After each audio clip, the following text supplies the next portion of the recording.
चलो एक bad news में गुड न्यूज दे देता हूं आपको। जो हॉलीवुड की जो स्ट्राइक वाला सीन चल रहा है ना, अभी डब्ल्यू के जो राइटर्स एंड प्रोड्यूसर्स हैं वो कुछ अग्रीमेंट के आसपास आ रहे हैं। जो WGA स्ट्राइक, पता नहीं भाई क्या है, मैं इस बारे में घुसा भी नहीं, मतलब अभी भी मामला चल ही रहा है उनका। तो अभी हम डब्ल्यू फैंस के लिए खुश रहने वाली बात है कि अभी ये जो जॉन सीना आए हैं या फिर रॉक आए हैं, बटिस्टा के बारे में हम लोग जो बातें सुन रहे हैं, अभी ये सब हम जैसा चल रहा है वैसे ही चलते रहेगा। अभी टाइम लग जाएगा इन सारी चीजों को होने में, और जब तक ये टाइम लग रहा है तब तक ये जो बड़े बड़े नाम हैं जो कि अब तक आते नहीं थे, अब ये इजीली अवेलेबल हैं। चलो जॉन सीना को तो मैं बोलूंगा कि वो तो आते रहते थे, चलो फिर भी, लेकिन रॉक के केस की अगर हम बात करें तो मामला डब्ल्यू फैंस के लिए तो बहुत अच्छा चल रहा है। Okay, hello chatters, my name is Rohit and you are watching Wrestle chatter.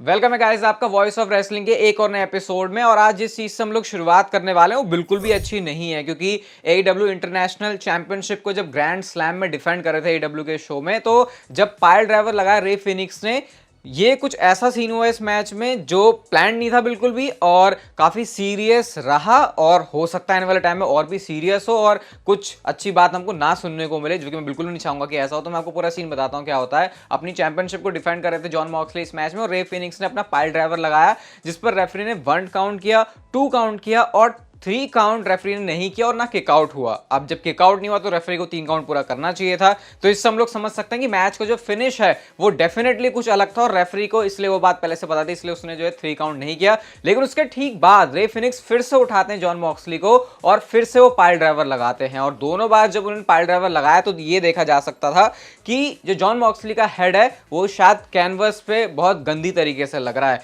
और एक नोट करने वाली बात ये भी थी कि जब रेफरी काउंट कर रहा था तो रेफरी के काउंट करने से पहले ही, जब उसने पहली बार काउंट किया, जब उसने काउंट पूरा नहीं किया, तो जॉन मॉक्सली कुछ बोल रहे थे जो कि शायद रेफरी ने नहीं सुना। और उसके बाद जब 3 काउंट पूरा नहीं किया रेफरी ने, जॉन मॉक्सली ने किकआउट किया, तो उसके बाद फिर से जॉन मॉक्सली कुछ कह रहे थे, एंड देन अगेन उठ के जो फिनिशर है वो लगाया जाता है। अब इससे मुझे क्या समझ में आ रहा है, सबसे पहले तो मैं आपको बता देता हूं मेरे समझने वाली बात से पहले, कि ये जो आप फोटो देख रहे हो यहाँ पे रेने यंग, सिजारो और बाकी जो सारे लोग हैं इंक्लूडिंग टोनी खान, ये लोग देख रहे हैं जॉन मॉक्सली को उनके ट्रेलर के बाहर। और जो सिचुएशन है जॉन मॉक्सली के साथ वो कुछ ऐसी हुई कि डॉक्टर ने उनको बहुत अच्छी तरीके से चेक किया और उसके बाद जाने की ऐसे इजाजत दी कि तुम अब जा सकते हो। एक कंकशन सफर किया है जॉन मॉक्सली ने, ये बात बिल्कुल क्लियर है। अब वो क्या बातें चल रही थी जॉन मॉक्सली रेफरी के बीच में, अगर उसको थोड़ा सा डिकोड करें तो शायद मामला कुछ ऐसा था कि जब जॉन मॉक्सली को पहली बार फिनिशर पड़ा तो उनको समझ में आ गया कि भाई कुछ तो गड़बड़ हुई है और मैच को यहीं पर एंड कर देना चाहिए, और इसलिए उन्होंने रेफरी के शायद कानों तक उस बात को पहुंचाया। लेकिन रेफरी ने जब उसको नहीं किया तो शायद उन्होंने गुस्से में कुछ वर्ड्स बोले, एंड देन अगेन उन्होंने वही चीज को रिपीट किया,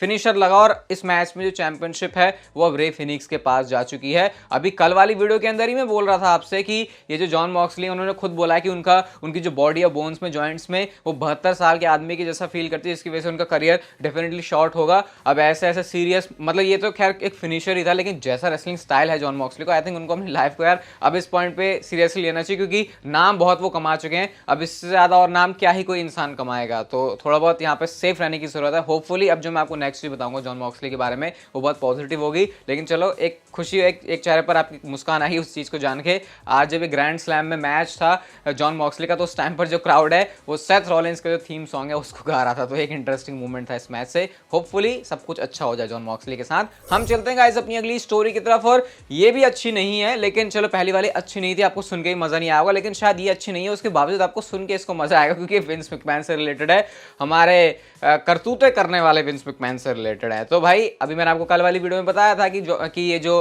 विंस मैकमैन, उनकी कोई मीटिंग है TKO ग्रुप, जब ये पूरा मिला है UFC WWE एंडेवर का जो पूरा मर्जर हुआ है, तो उसके बाद विंस मैकमैन सबसे पहले तो अपने हाथ में एक छड़ी सी लेके चल रहे थे, क्योंकि उनके स्पाइन में सर्जरी हुई है उसकी वजह से। एंड गाइस इसके साथ साथ जब विंस मैकमैन अपनी प्रेजेंटेशन देने आए तो वो बोलते हैं I am Vince McMahon damn it, और उन्होंने खुद बोला वहां पे जो 400-500 लोग बैठे हुए थे कि मेरे लिए तालियां बजाओ, मेरे को मतलब मैं आया हूं तो मेरे लिए तालियां जरा तुम बजाओ। और जब उन्होंने ताली बजाई तो उसके बाद वो कहते हैं अभी तुमको सीखने में थोड़ा सा टाइम लगेगा चीजों को। तो विंस मैकमैन ये सारी बातें वहां पर बोल रहे थे, मतलब अपने ही अलग ही दुनिया में विंस मैकमैन चल रहे थे। उसके साथ साथ यही पता चला कि जैसे उन्होंने अपनी प्रेजेंटेशन को खत्म किया उसके बाद वहां से कल्टी काट लिए, मतलब एरी इमैनुअल जैसे बड़े बड़े लोग जो कि पूरा एंडेवर को बिल्कुल टॉप पोजीशन पर है, जो विंस से भी ऊपर हैं, उन्होंने तक वहां पर जो आसपास लोग थे सारे, उनसे बातें करी, जो और लोग क्या बोल रहा हूँ मैं, उनके साथ जो काम करने वाले लोग हैं उनके साथ बात करी, लेकिन विंस मैकमैन वहां से चले गए। अभी उनके ईगो एटीट्यूड की वजह से या फिर उनको प्रॉब्लम हो रही थी, क्योंकि भाई अभी भी सर्जरी हुई है, बंदा सही से ठीक ठाक चल नहीं रहा, अभी वर्कआउट में उसने जिम में जाना शुरू किया, तो शायद इस वजह से ऐसा हो सकता है।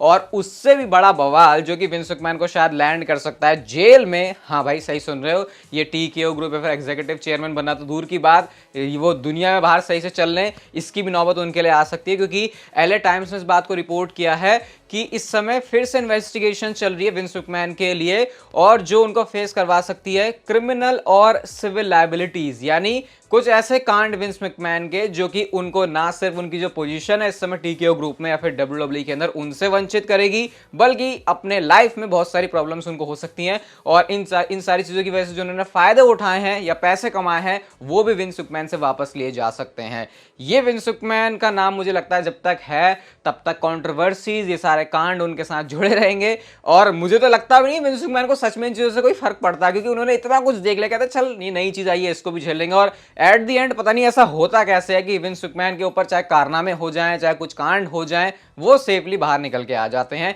या फिर इतना वो उनको अफेक्ट नहीं करता, या मेंटली पता नहीं विंस मैकमैन किस तरीके के स्ट्रांग है, मुझे नहीं पता। इवन ट्रिपल एच भी वहां पर थे मीटिंग में और उन्होंने कुछ बात नहीं करी थी टीकेओ ग्रुप वाले जो हुई थी, और यूजुअली ऐसा होता नहीं है, जब इतनी बड़ी कोई मीटिंग होती है तो ट्रिपल एच वहां पर बात करते हैं, लेकिन उन्होंने बात नहीं करी, क्योंकि विंस ने ये कहा था कि मेरे जाने की वजह से कंपनी की जो प्रोग्रेस है वो बिल्कुल ऐसे हो गई थी, और इसकी वजह से जो टीकेओ वाला मर्जर है ये होना बहुत ज्यादा जरूरी था। इस बात पे तो मैं डेफिनेटली डिसएग्री करूंगा विंस मैकमैन के साथ में, क्योंकि अगर आप पिछले 1-1.5-2 साल में देखो तो मैं हमेशा आपको यही बताता हूं कि भाई ग्रोथ हो रही है, हर जगह ग्रोथ हो रही है, ऐसे हो रहा है वैसे हो रहा है, स्टोरी लाइन तो छोड़ो, डब्ल्यूडब्ल्यूई एज बिजनेस पर्सपेक्टिव से देखे तो ग्रोथ तो हो रही थी, शायद ट्रिपल एच को वाली बात पसंद नहीं आई, तो भाई भवंडर बवाल पता नहीं क्या क्या चल रहा है विंस मैकमैन के साथ, यहाँ पे कुछ भी होते रहता है। और इसके ऊपर एक प्लस करके और मैं आपको चीज बताता हूँ, जो रोगन के साथ जब कर्ट एंगल आए थे तो उन्होंने बोला कि जब 73 साल के विंस मैकमैन से मैं मिला तो उन्होंने मेरे को बोला कि मेरी मम्मी 101 साल जी थी और मैं 120 साल जी के जाऊंगा, ऐसा विंस मैकमैन बोल रहे थे। तो सोचो वो हर चीज को अपने हिसाब से कंट्रोल करना चाहते हैं।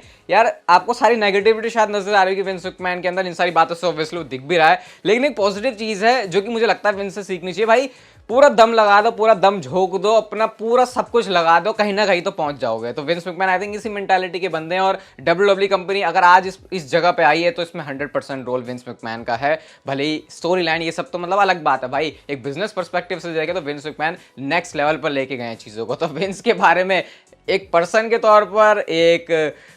इन्वेस्टर के तौर पर, या फिर एक बिजनेस पर्सन के तौर पर आपके क्या थॉट्स हैं, बिजनेस माइंड उनका कैसे चलता है, वो मुझे अपनी राय जरा कमेंट सेक्शन में आप लोग बता सकते हो। हम चलते हैं गाइस अपनी अगली स्टोरी की तरफ, और ये जुड़ी है द वाइपर रैंडी ओर्टन से। गुड न्यूज तो कल वाली वीडियो के अंदर मैंने आपको दे दी थी उनके बारे में कि उनको जो है परफॉर्मेंस सेंटर में उन्होंने विजिट किया है, और गाइस इस दौरान रैंडी ओर्टन के बारे में ये भी पता चला है फाइटफुल की तरफ से कि जिन लोगों ने रैंडी ओर्टन को देखा, रैंडी ओर्टन साइज में पहले से काफी ज्यादा बड़े हो गए हैं, वो मैसिव लग रहे हैं, मतलब कि शायद उन्होंने गेन्स करे हैं, मसल्स उन्होंने अपनी ज्यादा जो है उसका जो साइज है उसको बढ़ाया है। तो इस बार जो रैंडी ओर्टन है वो थोड़ा सा हट्टा कट्टा रैंडी ओर्टन आएगा। अगर आप पूरे रैंडी ओर्टन के करियर को भी देखोगे तो ऐसे ऊपर नीचे चलता है उनका, और ऐसा नहीं कि उनकी हेल्थ की वजह से चलता है, वो अपने आप को कैरी वैसे करता है कि कभी वो थोड़ा लीन दिखना चाहते हैं, कभी वो बल्कि दिखना चाहते हैं। तो इस बार जो रैंडी ओर्टन का वर्जन आएगा वो शायद थोड़ा हट्टा कट्टा वाला होगा, एटलीस्ट अभी करंट जो कंडीशन है उसके हिसाब से ऐसा पता चल रहा है। होपफुली वो 2023 से पहले वापस आ जाए। रोमन रेंज का कोई ये फैन है, मुझे इसमें किसी ने टैग किया तो इसलिए मैं आपके साथ शेयर कर रहा हूँ। मुझे नहीं पता कि ये इंडिया में हो रहा है कहीं हो रहा है, लेकिन किसी ने अपने पूरे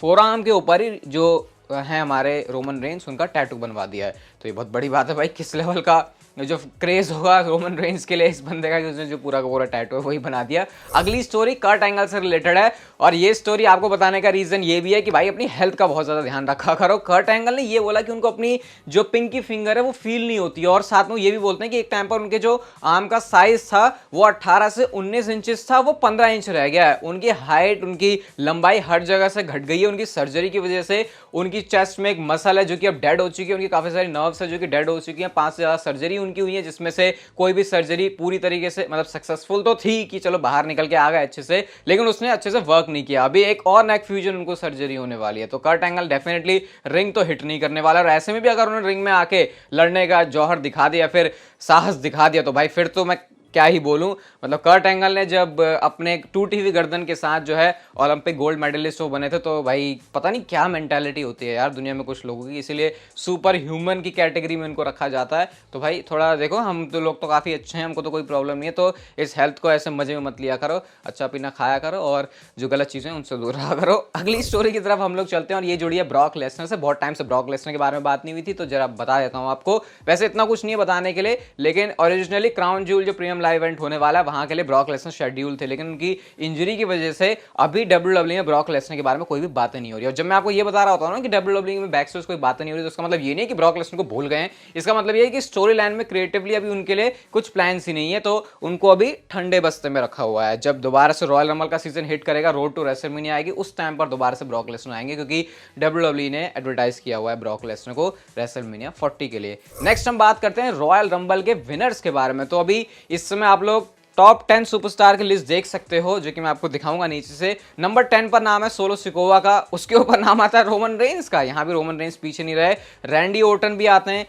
जो कि अभी पॉसिबल हैं बहुत ज़्यादा रिटर्न के लिए। ब्रॉन ब्रेकर का नाम है, एंड उसके बाद 6 नंबर पर आते हैं बॉबी लैशली। टॉप 5 की बात करें तो 5वें नंबर पर है द रॉक का नेम, और उनके वापस आने से अब ये और ज़्यादा बिलीवेबल भी लगता है कहीं ना कहीं। नंबर 4 पर नाम है सेथ रॉलिंस का। नंबर 3 पर आते हैं फिर से कोडी रोड्स, जो कि दोबारा से क्या कारनामा करेंगे। नंबर 2 पर नाम है एले नाइट का। आई थिंक एक बहुत बड़ा कंटेंडर है, लेकिन रिसेंटली सुन रहे थे कि एले नाइट तो वो सुपरस्टार नहीं होने वाला। और नंबर 1 पर जो सुपरस्टार है, आई थिंक बहुत सारे लोगों का ऑलरेडी फेवरेट है रॉयल रंबल मैच जीतने के लिए, गुंथर ये हैं फिलहाल जिनके पास है इंटरकॉन्टिनेंटल चैंपियनशिप। तो अगर गुंथर ने ये कीर्तिमान रॉयल रंबल को जीतने का अपने नाम कर लिया, तो भाई longest raining intercontinental champion ever बनने के बाद वो रॉयल रंबल मैच भी जीत जाएंगे। आप बताओ, आप में से क्या लगता है इस 10 में से कौन सा सुपरस्टार जीत रहा है या फिर जीतना चाहिए? आज की नेक्स्ट एंड फाइनल स्टोरी बड़ी इंटरेस्टिंग लगेगी आपको, और ये रॉक और रोमन रेंस के रेसलमेनिया के मैच की है। तो देखो, ब्लीचर रिपोर्ट ने एक फैंटेसी बुकिंग बताई है। आप लोग मुझे बताना इसके ऊपर आपका क्या सोचना है। जैसा हम लोग सोच रहे हैं कि जो रोमन रेंस और रॉक का मैच होगा रेसलमेनिया में,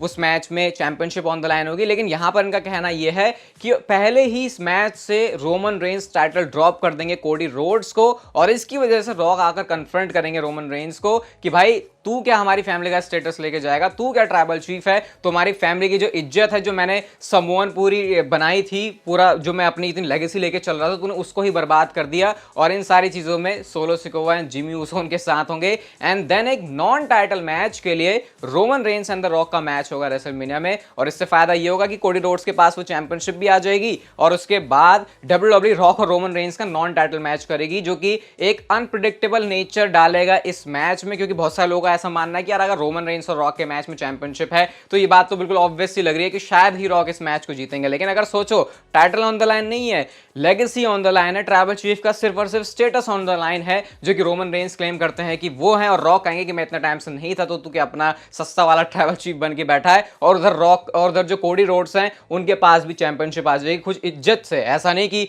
रॉक की वजह से उनको वो चैंपियनशिप मिली है, अपने एक मैच में क्लीन, या फिर बावजूद इसके कि रोमन रेंस की पूरी हेल्प हुई है, कोडी रोड्स मैच को जीत गए। और ये डब्ल्यूडब्ल्यूई रोड टू रेसलमेनिया अलग अलग बना सकती है, रॉक और रोमन रेंस की स्टोर लाइन के लिए अलग और कोडी रोड्स के लिए अलग, with the WWE undisputed WWE universal championship. क्या सोचना है आपका इसके बारे में? इस समय आपको स्क्रीन पर क्रिकेट चैनल की वीडियो भी दिख रही होगी, तो आप लोग क्रिकेट में इंटरेस्ट हो तो आप लोग उसे जाकर देख सकते हो। ये वीडियो अच्छी लगी तो इसे लाइक शेयर सब्सक्राइब और नोटिफिकेशन बेल को ऑन कर दो, and I will see you guys in my next video.